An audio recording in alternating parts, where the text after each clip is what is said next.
Hello, everyone. Greetings. We're in the Epistle of Ignatius to Polycarp. We're nearing the end of his 7 authentic epistles. And this personal one to Polycarp is so gratifying because here you have one bishop passing along the emphases of the New Testament, the loyalty to the apostolic deposit, to a younger bishop who is going to be, of course, a martyr in the next generation. So we have a martyr from the third generation after Christ, Ignatius, passing along the exhortations of the martyrs of the first generation and the second generation to a Christian of the fourth generation, Polycarp, who's going to be the most prominent martyr of the fourth generation. And of course, if you know anything about Polycarp, you know that he influenced Irenaeus. So we're passing along the apostolic deposit to the fifth and the sixth generations now.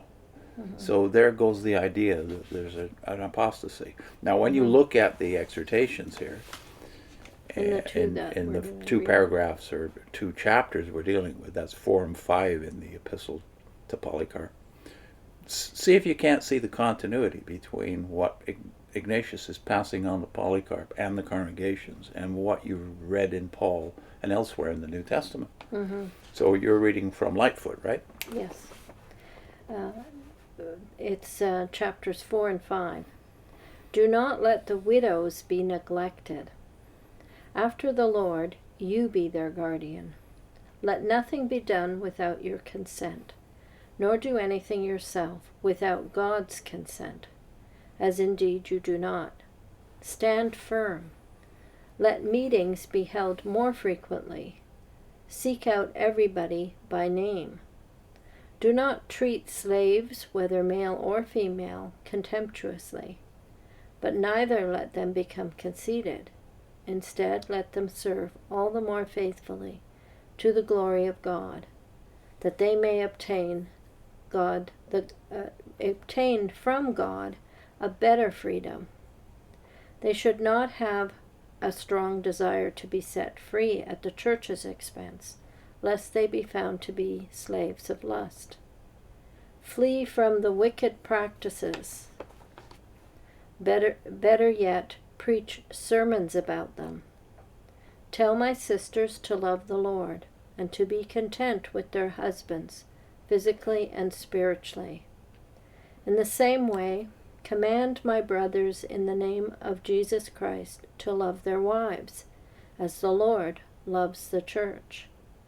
If anyone is able to remain chaste to the honor of the flesh of the Lord, let him so remain, without boasting.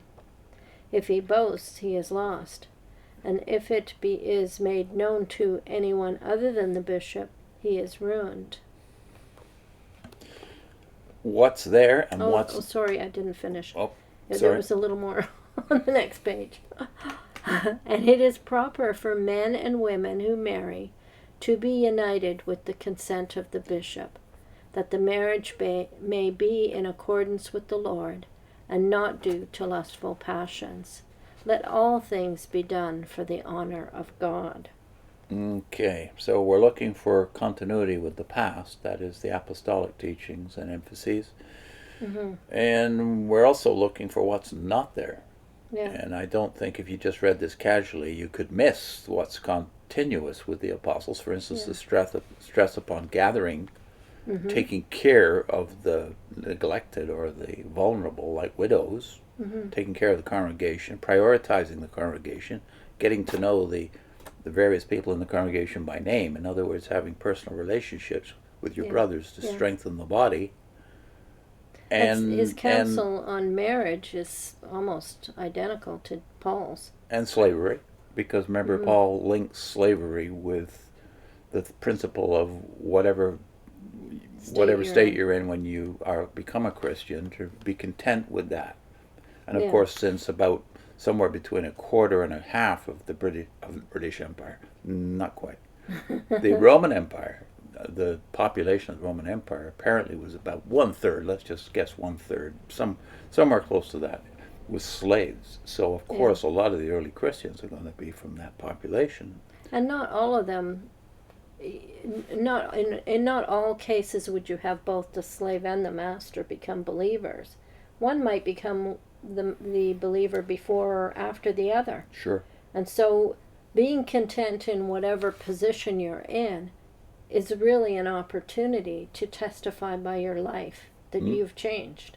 Whatever you're doing, do it better, is the exhortation the apostles gave, and here it is again. And your marital state, well, if you're single, be content, and don't boast about your superiority. So that might be a reference to the Docetic or Gnostic tendency to think that somehow the things of the flesh are not of God, therefore, by that logic, the single state celibacy becomes superior to the married state, and right? there's been different periods in history where that's surfaced again, that idea that you're somehow more spiritual if you're single. Yeah.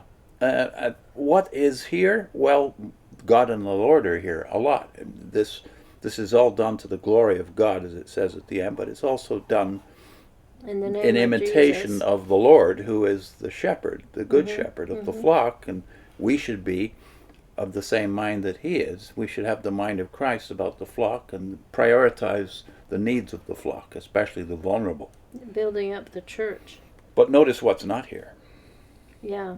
See that takes a little bit of thinking to think, okay, there's something that they have in common, but it's from a witness angle. It's what they don't have here that you thought was in the New Testament until you actually read it. Yeah. And then you find, oh no, in the New Testament the Tetragrammaton is not there. It's God and Lord, and it talks about Jesus a lot in the New Testament. This is also true in the early church fathers. Yeah. So that makes your theory that somebody went in and took all the scriptures and pulled out the name. Well, are they doing that all the way through to the early church? I mean, they don't have the money that they could do that. Find every document and take the name out. But also what's not here is eschatology, the urgency, which then gets to the other subject that's not here. Preaching. His exhortation is to take care of the church and prioritize the members of Christ's body, not to evangelize those who are outside of Christ's body. Yeah, at least it's not mentioned. Not a stretch. And of course it isn't in Paul. At the end we're going to link to where Paul discusses the priorities of the church, which he does in all 13 of his epistles. Yeah. And gathering, by the way, is in Hebrews. You might remember, let your assembling together be a frequent occurrence. Well, that's prioritizing the church. It's not saying get out, evangelize more. It's saying gather more with your fellow believers. So the strengthening of the church, I mean, you hear reports of the church growing and people being added, and people noticing the conduct of the Christians being different, their hospitality, their fellowship with one another. That's what drew people to them. And then the apostles were doing preaching. So the stress would be on personal growth, as in Ephesians 4, where we're told that there are gifts in men that Christ has given the church, whether they be apostles, prophets, evangelists, pastors, or teachers, all for the edifying and stabilizing of the body, that we may all grow individually and together. Yeah. And also the growth of the church itself. Not growth by numbers, i.e. growing it the way you think it should grow by evangelization, but growth so that the church itself will draw people. Yeah, strengthening the faith of those in the church is what's going to increase the possibility of more joining on to them and also being helped. So these are the priorities of both Ephesians 4, gifts in men, but also of 1 Corinthians 7, about his counsel about the state you're in when you come to the Lord, and also 12 to 14, where you have the gifts of the Spirit. But all of those gifts of the Spirit are to edify, Paul says, the church. And in here you've even got a suggestion for what the sermons are to be about, and it's not evangelism. It's about flee from wicked practices. Yeah. It's very practical. Encouraging your brothers to lead lives that honor God. Yeah. And give good testimony. Just your life gives a good testimony. Yes. In Maxwell Stanforth's translation, he translates that first sentence of the 5th chapter, be wary of the devices of sinful men. So, yeah, watchfulness about your moral life, but he says go further and preach publicly against them. Now notice he does mention preaching here, but just like Paul in Timothy, the preaching is recommended to the pastor, that is here the bishop himself, Polycarp.